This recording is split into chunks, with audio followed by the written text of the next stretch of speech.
আমরা আবার একটা নতুন ভিডিও নিয়ে আসতেছি আপনাদের মাধ্যমে। দেখেন জাম খাওয়ার লেগে কি কষ্ট করতেছে এরা। এরা চারজনই বিদেশ থেকে আসছে, বছরকের প্রথম ফল নতুন ফল জাম খাওয়ার লেগে চেষ্টা করতেছে। অনেক কষ্ট হচ্ছে জাম খাওয়ার লেগে।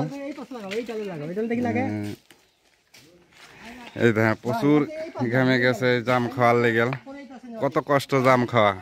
আপনারা ভাবছেন যে বাজারে জাম কিনলে পাওয়া যায়, কিন্তু ওটা জাম সঠিক না, ফরমালিন থাকে। কিন্তু গাছে বাড়ির গাছে জাম সঠিক, একবারে ফরমালিন মুক্ত জাম। দেখেন জাম খাওয়ার লেগে আছে, কত সুন্দর আছে। ওই দেখেন গাছ, বিশাল উঁচু গাছ। এই গাছের জাম খাওয়ার লেগে কত খাটনি পরিশ্রম করতেছে দেখেন। হ্যাঁ